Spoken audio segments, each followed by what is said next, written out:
Radikalisme kanan yang mengatasnamakan agama, radikalisme lainnya ya orang yang mungkin ingin negara ini bebas sebebas-bebasnya, berarti radikal liberalisme. Orang yang mendukung oligarki, mafia-mafia hitam, makanya radikal kapitalisme. Orang yang ingin memisahkan dari NKRI berarti radikal separatisme.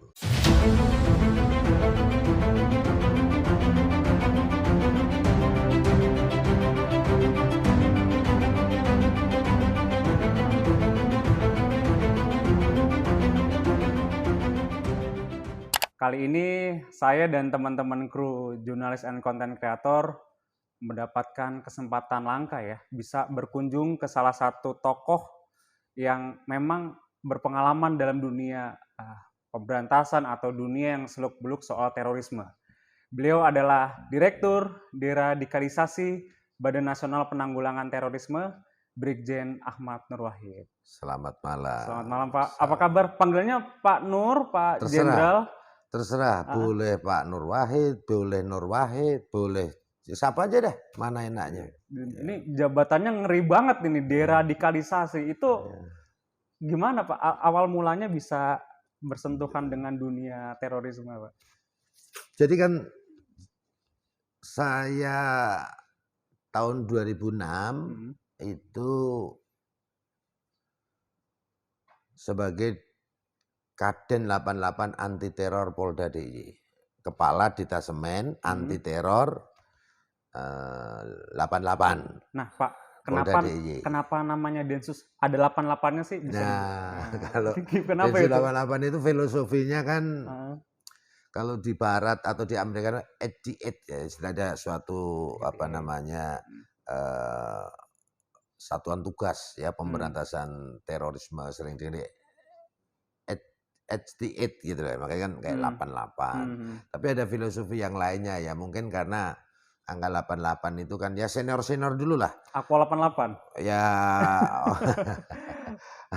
8 itu kan angka ini ya.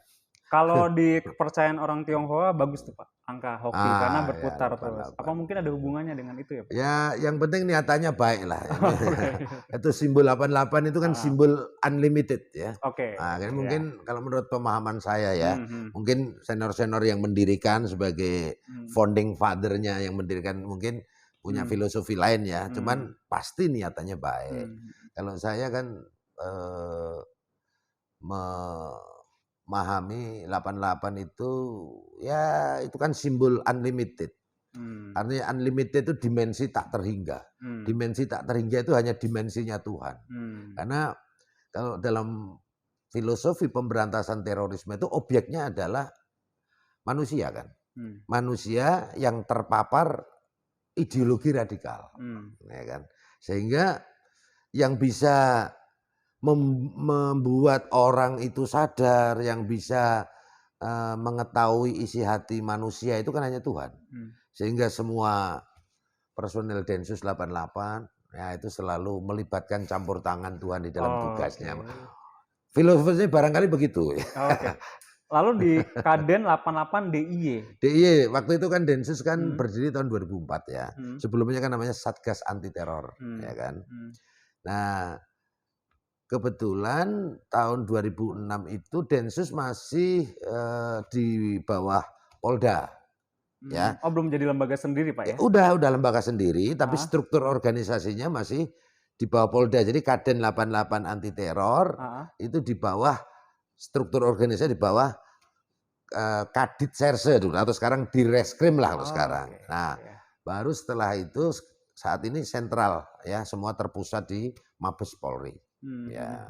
Itu berapa tahun Pak di Densus sampai akhirnya terjun ke BNPT? Di Densus itu 2006 itu relatif hanya 6 bulan karena saat itu ditugasi oleh pimpinan untuk bagaimana menyadarkan atau melakukan mitigasi terhadap kelompok radikal. Ya, kelompok radikalisme yang belum menjadi teroris lah ya, masih embrionya lah ya radikalisme. Namanya Al-Qiyadah Al-Islamiyah. Kelompok tersebut. Nah, ini sebenarnya sempalan daripada NII, ya kan? Memang belum teroris, belum jaringan teror, tetapi paham ideologinya sama dengan, sehingga sering dikatakan sebagai embrio terorisme. Nah itu alhamdulillah dengan pola-pola pendekatan soft approach ya dalam mitigasi tersebut, akhirnya tahun 2006 itu di awal tahun itu mereka menyatakan diri ikrar NKRI loh sekarang. Setia terhadap ya, jadi mereka sumpah mencabut baiat dari amir atau imam atau kelompok sebelumnya. Kemudian bersumpah untuk setia, ikrar setia kepada NKRI. Nah, setelah itu ya praktis menjabat hanya 6 bulan itu. 6 bulan. Setelah itu dipromosikan untuk sekolah, Sespim.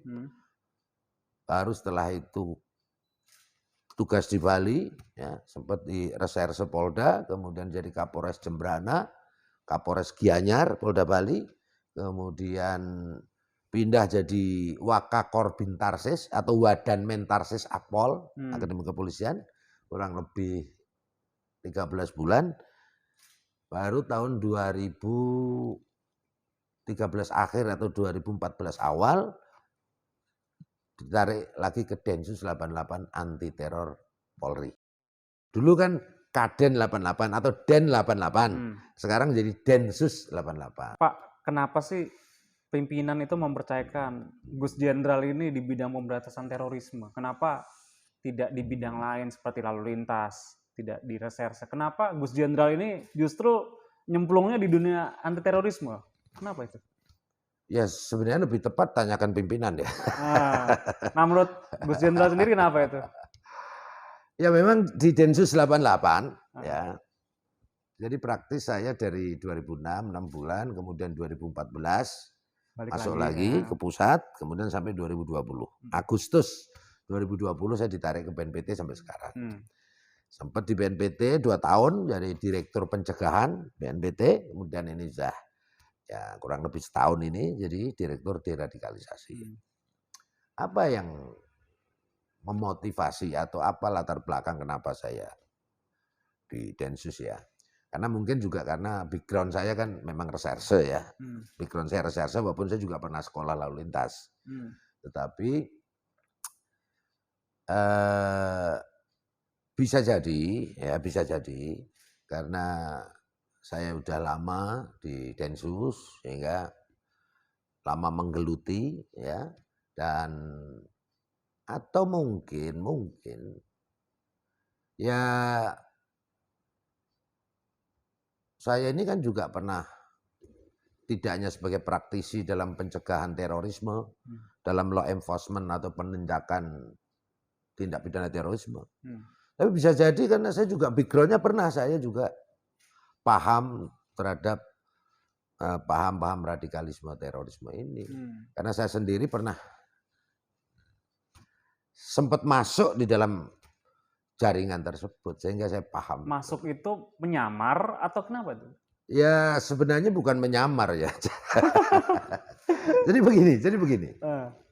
Waktu itu saya jadi Kapolsek Banjarsari Solo ya, sekitar tahun 80 95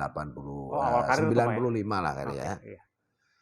Saya sempat sering mendengar ceramah-ceramah di pondok pesantren Al Mukmin Ruki. Ya. Abu Bakar Al-Basir. Ya. Gitu. Nah disitulah mungkin saya sempat berinteraksi dengan mereka, kemudian sering mendengarin ceramah dan lain sebagainya, kan begitu ya. Nah, disitulah saya sempat ada niatan mau berangkat ke Afghanistan juga. Oh ya? Ya. Tapi alhamdulillah ya karena hidayah, akhirnya saya kembali sadar. Nah, ada experience, pengalaman tadi ada hikmah. Jadi saya jadi paham betul bahwa oh ini ternyata terorisme itu bukan tujuan. Terorisme itu hanya salah satu propaganda untuk mencapai tujuan. Tetapi terorisme ini dijiwai oleh paham radikalisme. Yang sejatinya ini adalah gerakan politik kekuasaan. Gerakan politik dengan memanipulasi, mendistorsi, dan mempolitisasi agama. Yang ujungnya nanti ingin mendirikan negara agama menurut versi mereka.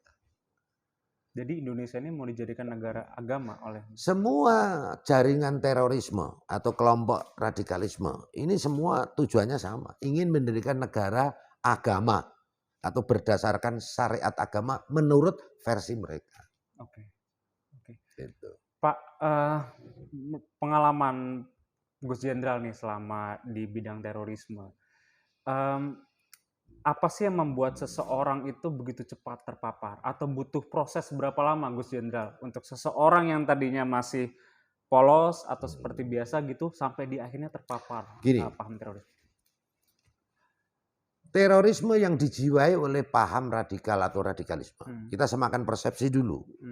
Kalau diksi radikal itu tidak harus buruk atau tidak identik dengan negatif. Orang berpikir radikal kan berpikir mengakar, itu kan bagus. Tetapi ketika menjadi radikalisme, menjadi ideologi, menjadi paham, itulah konotasinya negatif dan berpotensi menuju terorisme.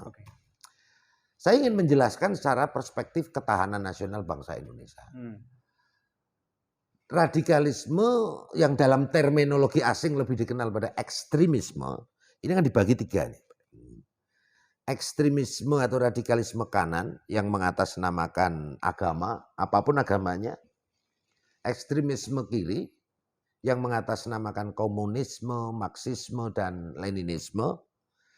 Ekstremisme atau radikalisme lainnya yang mengatasnamakan separatisme, liberalisme, kapitalisme, sekularisme, dan lain sebagainya. Nah, sementara kita ini kan sudah punya komitmen kebangsaan, yaitu konsensus nasional, Pancasila, Bhinneka Tunggal Ika, UUD 45, dan NKRI, Negara Kesatuan Republik Indonesia. Ini sudah menjadi konsensus nasional. Nah, ekstrim kanan, kiri lainnya tadi ingin merubah tatanan politik sosial atau konsensus nasional itu menjadi ideologi-ideologi tadi. Ini yang sering disebut ideologi transnasional. Ya kan? Nah, dalam konteks terorisme ini ya, yang dijiwai oleh paham radikalisme. Apa itu paham radikalisme? Paham atau ideologi yang menginginkan perubahan tatanan sosial politik yang sudah mapan, yang sudah menjadi konsensus. Dalam konteks ini kan tadi 4 konsensus tadi, Pancasila, Bhinneka Tunggal Ika, NKRI, UUD 45. Secara kekerasan ataupun secara ekstrim. Itu radikalisme. Nah, ini kalau dilakukan dengan senjata, dengan pasukan, dengan sebagai apa namanya, menjadi terorisme tadi. Demikian pula yang ekstrim lainnya. Kalau dia menjadi separatisme atau dia ingin memaksakan ideologi yang dia ini, bisa jadi pemberontakan. Seperti kiri juga. Ini semua potensi menjadi terorisme. Misalnya pengalaman sejarah. Yang ekstrim kanan misalnya dulu ada tahun 49, tahun 50-an itu ada namanya pemberontakan DITII, Kartosuwiryo. Ya, yang ingin mendirikan negara agama atau NII, Negara Islam Indonesia. Itu berarti ekstrim kanan. Kemudian ada PKI, pemberontakan PKI Madiun. Ya, kemudian ada juga pemberontakan atau G30 SPKI. Itu berarti ekstrim kiri. Tapi ada juga yang ekstrim lainnya, misalnya RMS, Republik Maluku Selatan. Berarti ekstrim lainnya, separatis kan itu. KKB juga Pak? KKB, atau dulu ada GAM. Itu teroris juga maksudnya Pak? Teroris. KKB. Itu teroris. RMS. Iya, itu teroris. Tapi yang bukan urusan agama ya? Nah, yang agama ini yang ekstrim kanan. Seperti hanya DITII dulu. Nah, di konteks Indonesia ini saat ini, ya ini masuk dalam kategori ekstrim kanan. Yaitu golongan misalnya Jamaah Islamiyah, Jamaah Ansarud Daulah, Jamaah Ansarul Khilafah, ISIS itu JAD tadi, afiliasi JAD. Kalau Al-Qaeda afiliasinya Jamaah Islamiyah. Tapi ini genealoginya sama, yaitu NII semuanya.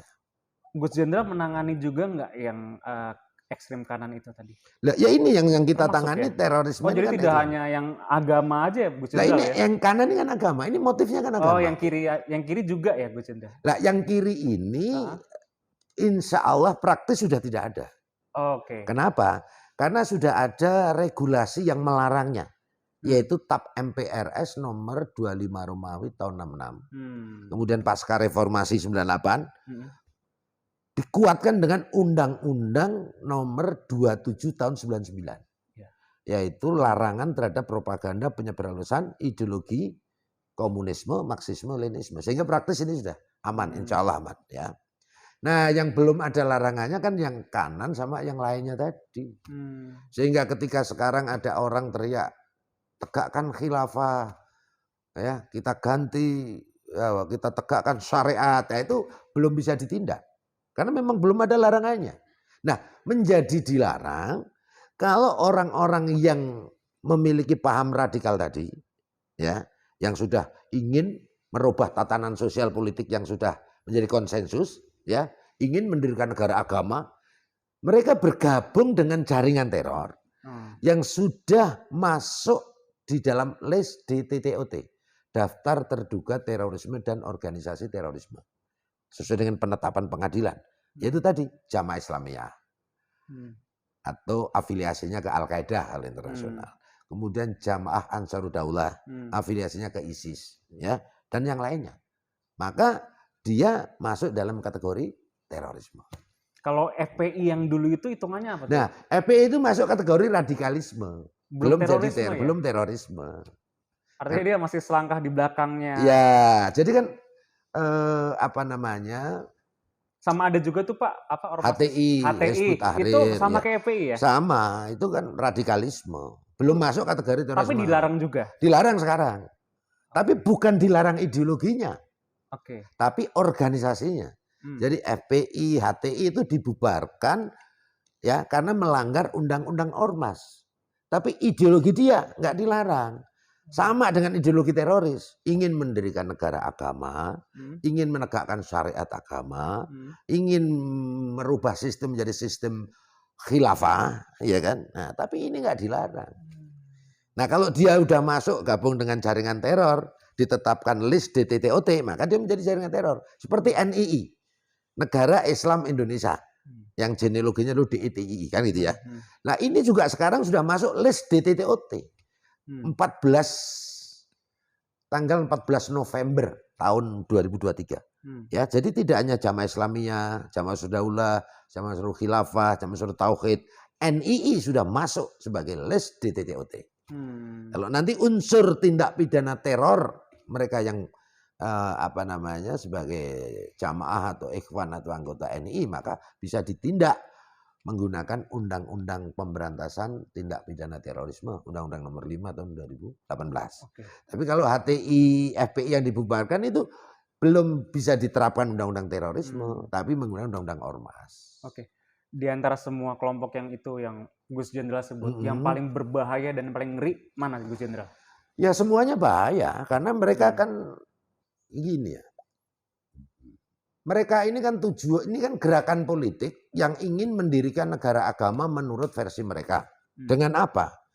Pertama, dia memanipulasi agama. Memanipulasi ayat-ayat. Ya, seolah-olah dia itu berjuang demi agama. Si paling benar lah ya. Paling benar. Kemudian mendistorsi agama. Maknanya, agama yang bersumber dari wahyu ilahi yang sempurna untuk rahmatan lil ngalamin, mereka distorsi menjadi ideologi. Ideologi itu kan ide, paham. Agama yang rahmatan lil ngalamin diideologisasi, ya, menjadi gerakan politik sehingga tidak rahmatan lil ngalamin lagi, tapi rahmatan lil kelompok mereka, kepentingan mereka. Oke. Dengan mempolitisasi agama. Politik agama bagus. Bagaimana kita berjuang supaya agama itu benar-benar diamalkan secara baik dan benar. Supaya agama itu menjadi kasih sayang rahmat bagi semuanya. Kan begitu.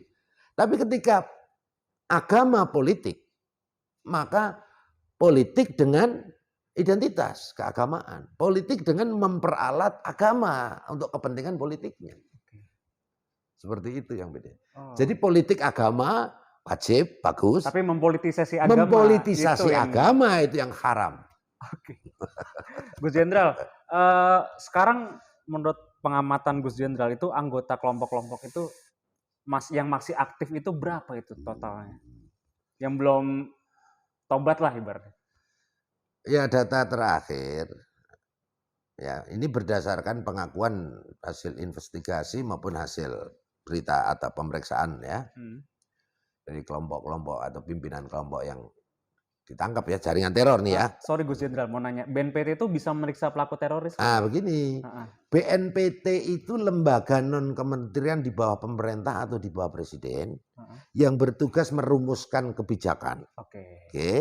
Kemudian mengimplementasikan dan mengkoordinasikan. Jadi beda tepok sama Densus ya? Densus itu adalah lembaga di bawah Polri atau institusi Polri, ya kan? Di bawah negara atau pemerintah dalam ini presiden. Komando Kapolri ya? Sebagai eksekutor di dalam law enforcement. Penegakan hukum tindak pidana terorisme. Nah kami hanya mengkoordinasikan. Nah yang kami koordinasikan tidak hanya Densus. Tapi kementerian, lembaga, Pemda, dan lain sebagainya. Kenapa? Karena terorisme ini sudah menjadi kejahatan kemanusiaan. Sudah dianggap sebagai kejahatan luar biasa. Karena ini crime against humanity, kejahatan kemanusiaan, maka ini sudah menjadi common enemy, musuh bersama segenap manusia, segenap bangsa. Maka penanggulangannya harus dilakukan secara khusus. Bersama-sama, melibatkan seluruh elemen masyarakat. Dan harus holistik, karena amanah undang-undang. Holistik itu artinya harus dari hulu sampai hilir. Hilirnya tindak pidana terorisme, hulunya yaitu embrio-embrio tadi, apa aja? Radikalisme. Seseorang sebelum jadi teroris, itu ada leveling. Ya, pertama mereka bersikap eksklusif. Apa itu eksklusif? Dia mengelompok dengan sikap merasa paling benar, merasa paling baik, merasa paling ahli surga. Orang lain salah. Menyalahkan orang lain. Termasuk kepercayaan menyalahkan orang negara, lain. Menyalahkan kepercayaan orang lain. Ini termasuk yang seagama dengan dia. Itu ada macamnya. Kalau jamaah Islamiyah, ya, itu kecenderungan dia mengkafirkan yang tidak seagama. Oh, yang di luar Islam. Di luar Islam. Termasuk mengkafirkan negara ini. Karena dianggap negara ini belum berdasarkan hukum Islam. Negara itu versinya. Secara spesifik? Ya pemerintah. Presiden atau menteri? Ya pemerintah, negara dan pimpinannya. Karena mereka salah memahami makna ayat dalam Al-Quran yang berbunyi wa malam yahkum bima anzalallah faulaika humul kafirun. Barang siapa tidak berhukum pada hukum Allah, maka mereka kafir. Nah berarti negara ini kan dianggap tidak berhukum pada hukum Allah. Karena hukumnya apa? Undang-undang. Dasarnya apa? Pancasila. Sementara mereka menganggap harus berdasarkan Islam, harus berdasarkan syariat atau fikih Islam. Nah, itu baru disebut negara Islam. Kalau enggak berarti negara kafir. Nah, gitu. Tapi kalau JAD, Jamaah Ansarud Daulah ataupun Ansarud Daulah, apa bedanya Jamaah Ansarud Daulah atau Ansarud Daulah? Kalau Jamaah Ansarud Daulah, itu Ansarud Daulah yang mengelompok menjadi jamaah. Kalau Ansarud Daulah aja, itu dia tidak berafiliasi secara organisatoris, tapi pahamnya sama dengan gitu loh. Ini kayak model-model lone wolf gitulah ya. Yaitu terafiliasi atau terpapar paham atau ideologinya, tetapi tidak terafiliasi secara organisasi, kan begitu ya. Nah ini mengkafirkan semua di luar kelompoknya. Bahkan sesama muslim pun kalau bukan kelompoknya belum berbaiat dengan amir atau organisasinya, maka dianggap kafir. Itu jumlahnya berapa orang tuh Jenderal? Setelah dia eksklusif tadi, ya, intoleran lah dia. Kan begitu, intoleran baru dia radikal, baru bisa menjadi teroris. Nah, mereka yang tergolong dalam radikalisme tadi, Apa aja ciri-cirinya? Kan begitu ya. Ciri-cirinya satu, mereka tidak moderat karena apa? Tidak memiliki komitmen kebangsaan. Tidak mengakui bahwa Indonesia ini adalah berkomitmen terhadap 4 konsensus nasional. Yaitu Pancasila, Bhinneka Tunggal Ika, NKRI, UUD 45. Mereka tidak mengakui itu. Tidak punya komitmen untuk itu. Yang kedua, mereka eksklusif dan intoleran. Apa itu eksklusif? Mengelompok tadi. Padahal orang beragama kan harus kasih sayang semesta ini. Harus rahmat untuk semuanya. Berarti kan harus inklusif dong. Betul nggak? Membaur. Nah, membaur. Iya. Toleran dan menjaga bersikap toleran dan setara lah di hadapan sesama anak bangsa. Kan begitu. Kemudian mereka anti terhadap budaya dan kearifan lokal. Anti dia. Jadi tidak akomodatif terhadap budaya kearifan lokal, misalnya tradisi kenduri, yasinan, tahlilan, kan begitu? Yasi halal bihalal atau apalah ya, silaturahmi gotong royong, ini kan kearifan lokal. Dia tidak akomodatif. Mereka tidak ikut kayak gitu-gitu. Membid'ahkan atau menyesat-nyesatkan itu. Baru mereka cenderung pro kekerasan. Oke? Dan mereka anti terhadap pemerintahan yang sah. Anti. Anti di sini maknanya bukan berarti oposisi dan bukan berarti kritis. Oke? Anti di sini ada sikap membenci. Dengan membangun kebencian, memecah belah, membangun social distrust atau ketidakpercayaan masyarakat terhadap negara, pemerintah maupun pemimpinnya yang sah. Dengan narasi hoax, fitnah, adu domba, hate speech, dan lain sebagainya. Kenapa ini gerakan politik? Gerakan politik kekuatannya masih minoritas, ya minoritas. Nah, sementara agenda besarnya adalah mengambil alih kekuasaan yang ingin mendirikan negara agama. Maka yang mereka lakukan apa? Manajemen konflik, membuat konflik, membuat pecah belah dan lain sebagainya supaya lebih mudah. Terutama di media sosial. Terutama di media sosial.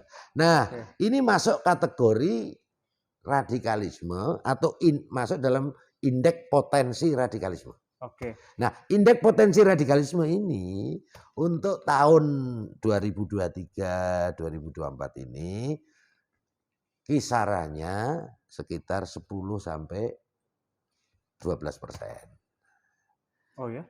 Ya. Banyak juga ya? Ya. Tapi yang sudah masuk jaringan teror, nah ini yang JI, JAD dan lain sebagainya tadi hasil keterangan dari para tersangka ataupun pimpinan yang ditangkap oleh Densus. Nah, ini kisarannya ya 10 sampai 13.000 lah. Oke. Wah, banyak. Itu yang belum tertangkap, Gus Jenderal. Ya, masuk jaringan yang selalu diamati oleh kita. Oh. Ya. Jadi pemirsa tadi dengar ya, salah satu ciri-cirinya yang disebutkan Gus Jenderal itu menyebar hoaks, lalu mengadu domba. Nah, kalau masih ada di medsos yang suka menyebar hoaks, membuat berita-berita provokasi, nah jangan-jangan sudah terpapar paham-paham tertentu. Iya, ya bisa aja dia indikator radikal. Itu bukan hanya soal agama ya? Iya. Tidak hanya soal agama. Soal informasi, kan tadi kan sesat, gitu-gitu. Radikalisme kanan yang mengatasnamakan agama, radikalisme lainnya ya. Orang yang mungkin ingin negara ini bebas sebebas-bebasnya, berarti radikal liberalisme. Orang yang mendukung oligarki, mafia-mafia hitam, makanya radikal kapitalisme.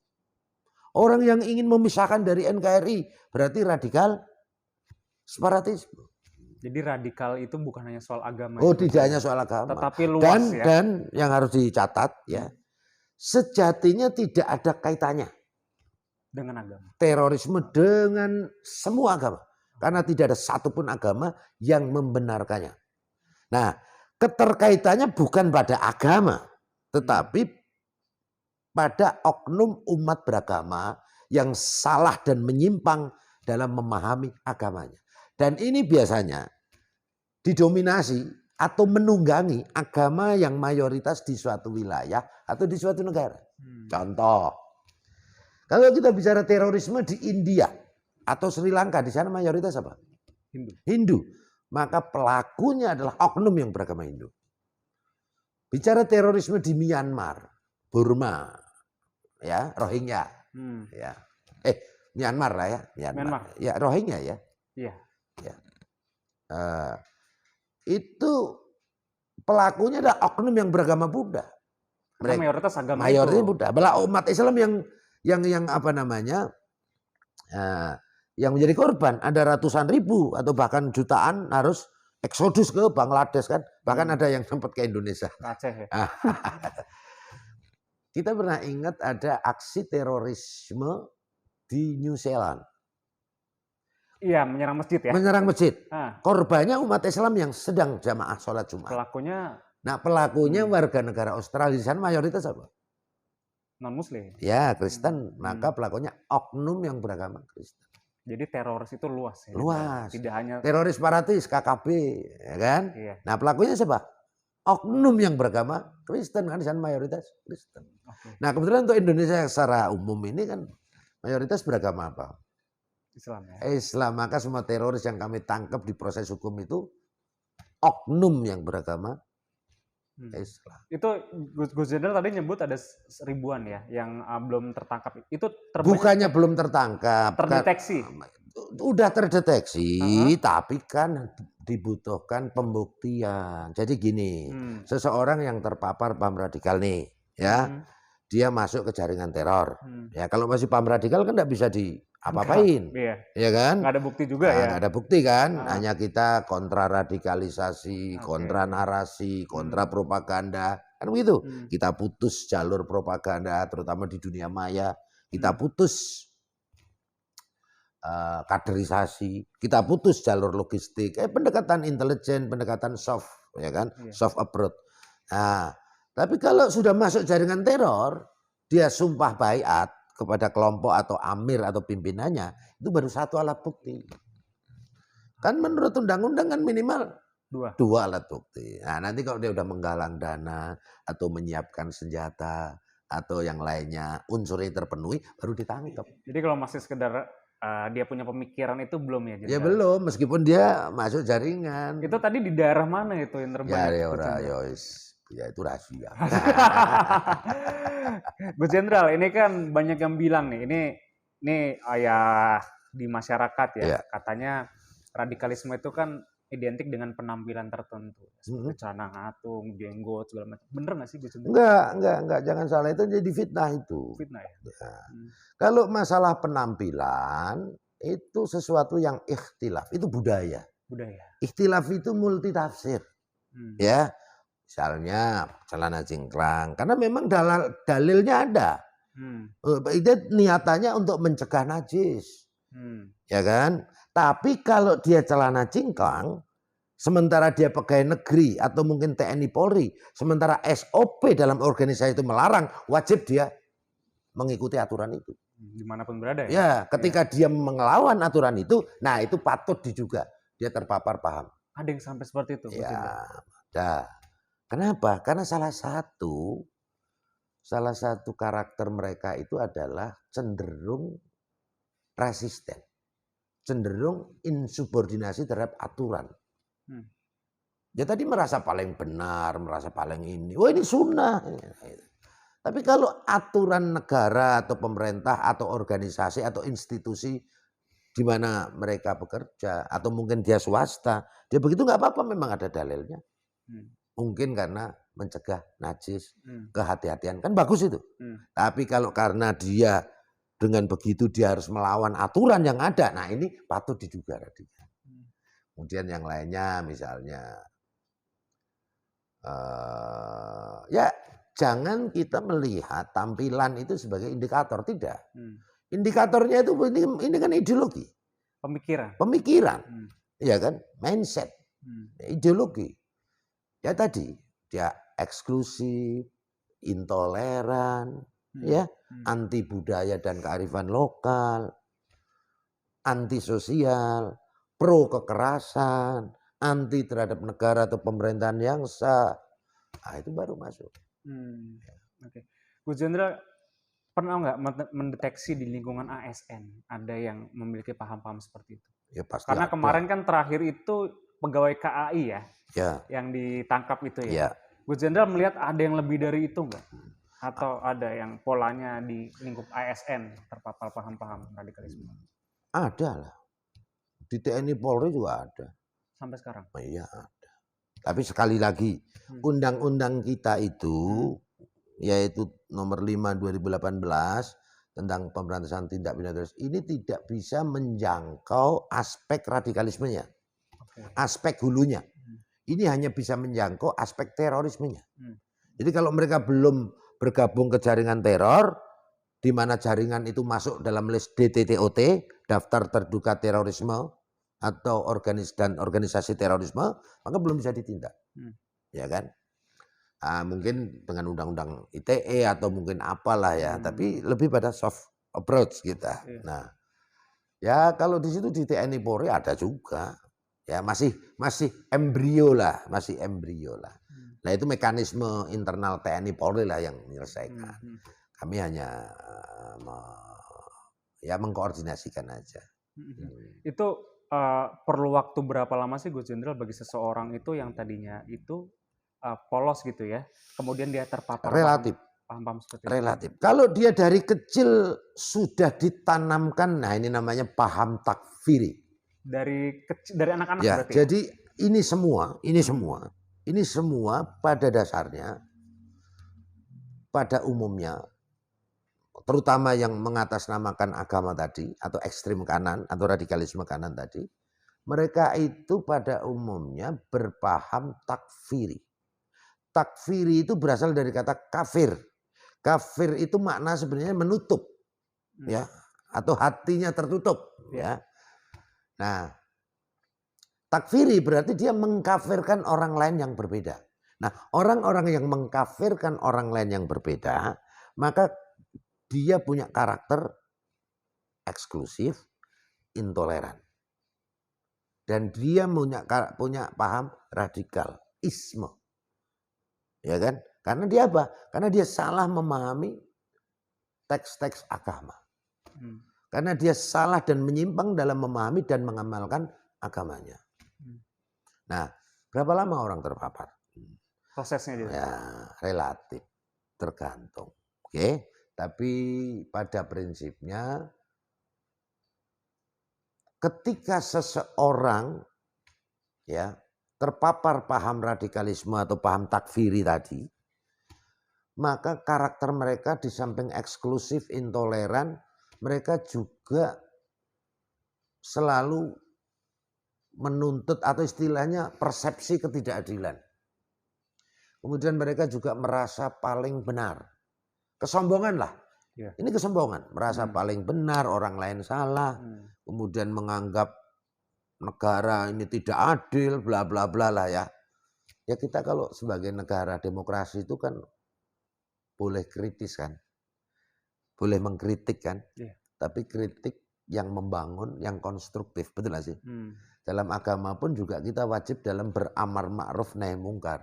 Artinya amar ma'ruf itu mengajak kebaikan, nahi mungkar itu mencegah pada kemungkaran atau kezaliman dan lain sebagainya. Tetapi tetap konteksnya watawassaw bil haq watawassaw bis sabr. Artinya ya kita mengingatkan, saling mengajak kepada sesuatu yang baik, yang benar, tapi dengan kesabaran.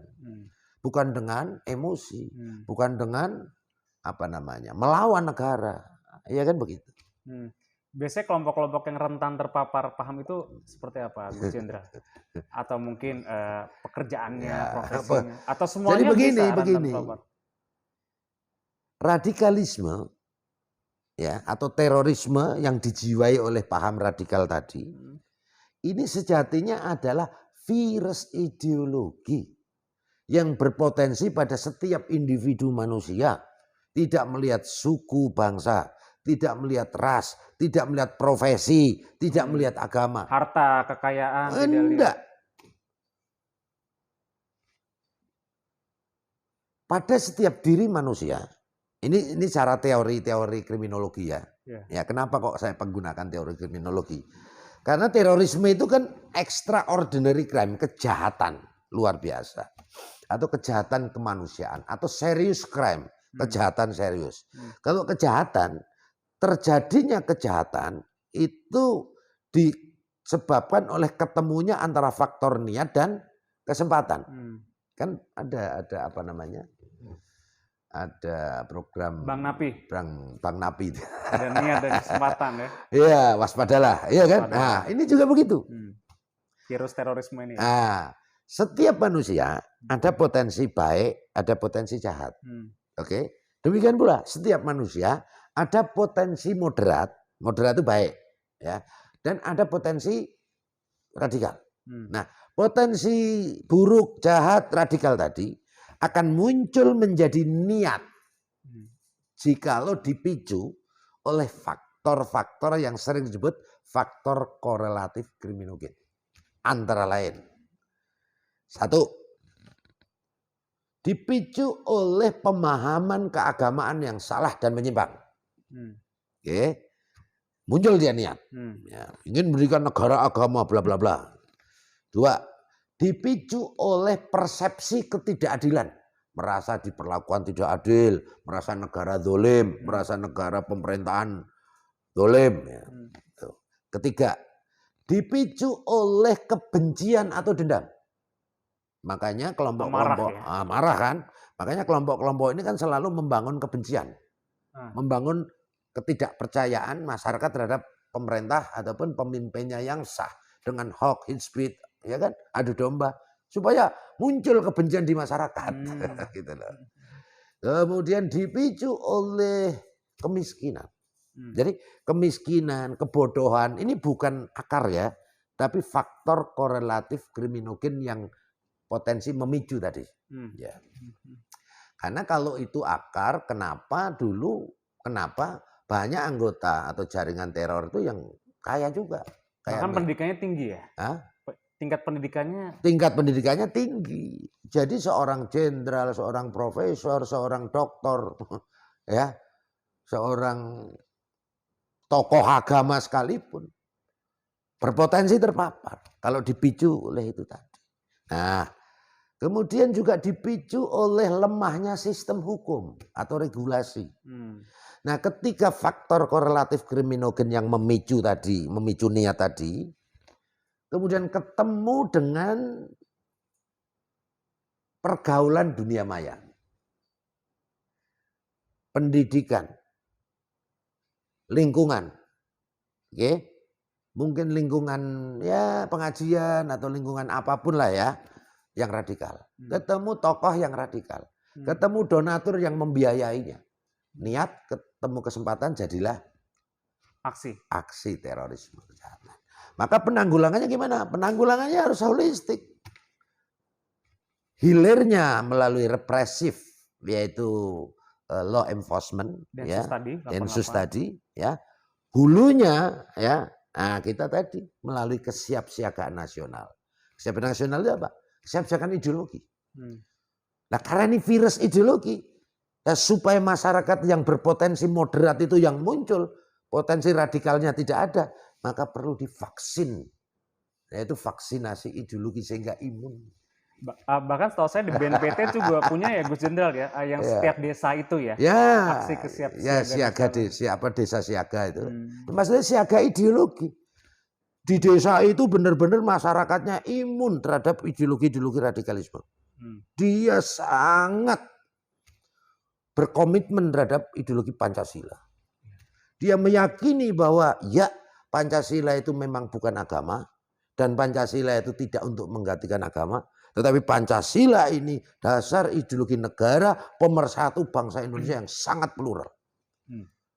Dan ini sila-sila dalam ideologi Pancasila itu digali dari nilai-nilai luhur agama dan budaya Nusantara. Sehingga koheren antara Pancasila dan agama. Kenapa? Semua sila Pancasila itu adalah perintah Tuhan di dalam agama. Jadi barang siapa melawan Pancasila sejatinya dia melawan agama. Nah, jadi itu vaksinnya itu salah jadi satunya. Vaksin itu bukan hanya vaksin COVID dan influenza aja nih, tapi vaksin terorisme itu anti terorisme. COVID-19 itu kan virus biologi. Lah ini virus ideologi. Bahaya mana tuh Gus Jenderal? Bahaya semua. Bahaya yang ini. Jadi begini. Kalau gitu ya? Kata fatwa MUI ya. Kalau orang meninggal karena terpapar virus COVID-19 atau virus biologi, maka matinya syahid ya, masuk surga dia. Tetapi kalau orang meninggal terpapar virus ideologi radikal, matinya bukan syahid tapi sangit ya. Masuk neraka. Ini kata ulama begitu. Ini kan berarti bahaya mana? Bahaya yang iya. ini ya. Kalau terpapar virus COVID-19 ya itu merugikan dirinya. Ya kan, walaupun bisa memapar yang lain, tapi kan dia sebenarnya nggak ingin untuk memapar. Iya. Nah kalau terpapar virus ini tidak hanya merugikan dirinya, dia berpotensi dan berhasrat untuk memapar yang lainnya. Ini bahaya sekali. Dan ini yang memunculkan konflik di berbagai negara, virus radikal ini. Korbannya bisa lebih banyak gitu. Banyak. Di konflik-konflik di dunia, terutama di Timur Tengah, ya di beberapa negara Afrika, itu kan karena ideologi radikalisme ini. Gus Jenderal, ini kan nih mau masuk pemilu ya saat ini ya. Bahkan sekarang kan tahapannya kan sudah berlangsung gitu. Ya. BNPT ada nggak pengawasan khusus terhadap caleg-caleg khususnya yang sekarang mau masuk parlemen agar ya siapa tahu ya untuk mewaspadai adanya caleg-caleg yang berpaham. Ya BNPT itu kan badan koordinasi sehingga mengkoordinasikan terhadap stakeholder terkait yang lain. Ya. Dan BNPT tentunya memonitor ya aktivitas jaringan terorisme atau jaringan radikalisme yang berpotensi mengganggu jalannya pemilu. Kenapa? Salah satu karakter kelompok radikal terorisme itu anti demokrasi. Sementara pemilu ini kan pesta demokrasi. Tapi mungkin nggak mereka menyusupi event pemilu ini? Jadi strategi mereka itu tidak hanya, sekali lagi, terorisme itu hanya salah satu bagian propaganda mereka. Bukan tujuan. Nah strategi mereka tidak hanya di bidang kombaten atau pasukan tadi, tapi juga strategi dengan infiltrasi ke kelompok, ke ormas, ke beberapa institusi. Ini yang sering disebut tamkin. Ke parpol mungkin nggak? Oh ya. Ada pemetaan soal itu? Oh ada. Dan mereka juga melalui strategi dakwah. Dan saat ini ada nggak, Gus Jenderal, mungkin tidak usah disebut ya nama parpolnya, ada nggak? Iya kan, yang masuk dalam indeks potensi radikalisme kan 10-12% dari penduduk kan. Oke. Wow, banyak juga. Berarti apa mengelompok satu tempat? Kan pasti kan dia menyebar. Petanya ada tapi nggak perlu kita buka di sini. BNPT ada itu ya? Oh ada kita monitor. Dan BNPT mengkoordinasikan dan membantu untuk terwujudnya stabilitas. Kamtipmas terutama bagaimana supaya pemilu ya baik itu Pilpres maupun Pileg di 2024 ini di tanggal berapa? 14 Februari. Itu bisa berjalan dengan aman, damai. Ya jurdil lah. Yang jadi caleg ada nggak Gus Jenderal yang memiliki paham seperti itu dari pemetaan BNPT? Ya embrio kali ya. Embrio ya. Ini bahaya nih kan. Kalau embrio itu orang terpapar virus tadi. OTG kan. Ya kan ada yang udah parah kan udah jadi teroris nih. Kalau COVID-19 sudah parah udah diopnam kan di rumah sakit. Di Wisma Atlet ya saat udah itu. Wisma Atlet ya kan. Ya, tapi kalau masih OTG kan dia isoman. Iya kan? Tapi bisa mengarah ke yang akut itu dong Gus Jenderal. Ya bisa berpotensi. Nah, itulah maka kita berharap ke depan bangsa ini memiliki regulasi yang kuat, yang tegas, yang efektif, tapi tetap manusiawi. Oke? Seperti halnya di negara tetangga kita. Negara tetangga kita terutama Singapura itu ada yang namanya Internal Security Act. Regulasi atau undang-undang itu membolehkan bahkan mewajibkan setiap masyarakat atau warga negaranya yang terpapar virus tadi. Baru terpapar itu ya? Baru terpapar. OTG itu tadi OTG ya dengan indikator tadi dan dianggap sudah mengancam keamanan negara, mengancam persatuan, mengancam toleransi, itu kan? Itu langsung bisa ditangkap, melakukan proses deradikalisasi tanpa proses hukum. Oh jadi tidak dipidana ya? Jadi tidak dipidana, tapi ditangkap, diproses, deradikalisasi. Apa itu deradikalisasi? Deradikalisasi adalah